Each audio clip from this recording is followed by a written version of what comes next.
here's the thing. There won't be a gay gene. If the data we have already is for real, and, one can always discover that there's a problem at the level of the data that you're not in a position to know. But assuming that the data is what we think it is, there won't be a gay gene. Can there be gay genetic influences? Sure. That could be. But there are patterns that are simply inconsistent with a gay gene. And what's more, I don't think the questions are insurmountable as to whether or not a gay gene could propagate evolutionarily, but it's not a simple question of how they would. But in any case, to build the protection of homosexuals on the idea that there is simply no environmental influence, and therefore, as you argue in the book, that effectively it would be immoral to hold people responsible for something over which they had no control, that's not a sound foundation. Now, it may be that people have very little choice, especially here we're going to step on a big landmine, okay? Or I am. You go first. Okay. At least for males, there is likely to be not very much choice because the switch will have been flipped very early. Right. So in any case, we don't need a gay gene in order to fully support the argument for compassion and understanding. But it was a useful crutch before we had enough information to know what was going on, and people are understandably reluctant to give it up.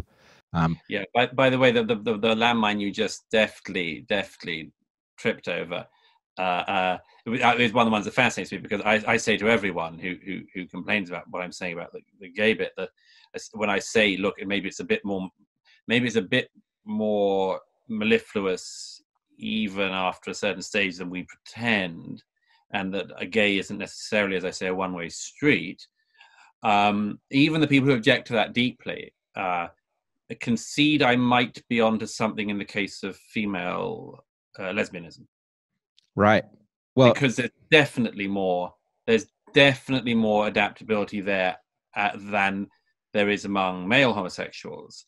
But I mean, for instance, there are some lesbians who have had horrible experiences with men, or have had a terrible husband, or worse, and they end up falling in love with a woman. I do not know of any case with a man who's married to the most horrible woman, and as a result starts to screw around with men.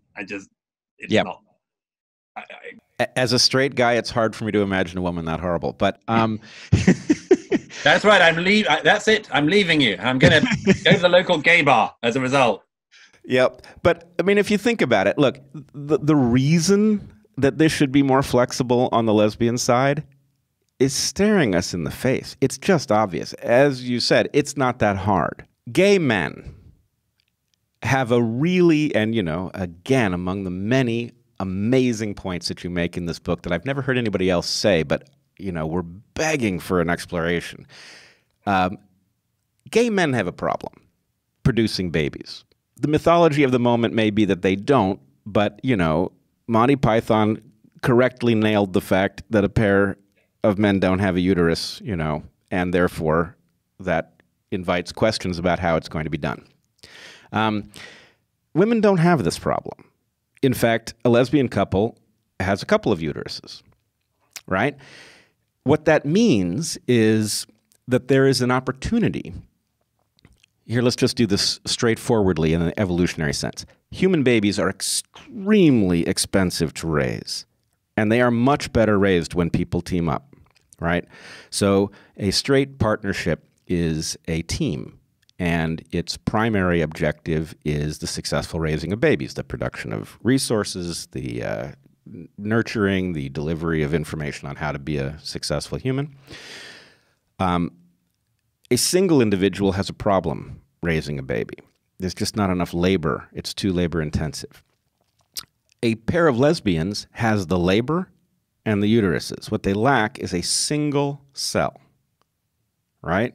All they need is a single cell to trigger a baby, and then everything else they've got, right? Now, there are plenty of ways that history can deliver a circumstance in which there aren't enough men around. For example, warfare. Warfare will eliminate men from the map. Are we really to imagine that evolution will take a bunch of people who are perfectly capable of raising offspring and sideline them from that most fundamentally Darwinian objective because there aren't enough men around for people to pair off? Oh no, that's not how it's going to work. Surely, people who have everything necessary to produce offspring of their own will team up and do so, especially if all they need in order to trigger the process is a single cell. They'll find one. Right? And so the point is, lesbian couples make perfect evolutionary sense in many circumstances. And that would mean that the ability to facultatively go in that direction at the point that it becomes a viable path forward should be there as a contingency plan built into women. We can't make the same argument for men. At some point, I will make an argument for the evolutionary nature of male homosexuality, but I'm not ready to deploy it in public just yet. I have to say, I do want you to do that, Brad. All right. Well, because as you know, I lay down that challenge slightly in the book. I say, look, the evolutionary biologists have been ducking this one for a long time now. Yes, ducking. Notice there's plenty of room under the table here for me to duck if I must.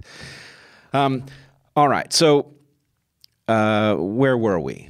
We were talking about the understandable desire amongst people who feel that they have something personal at stake to avoid certain kinds of exploration. And then others of us find those explorations are necessary, even to the very protection at the focus of that concern, right? I would say gay people are far safer if we explore this carefully than if we pretend the issue is simpler than it is.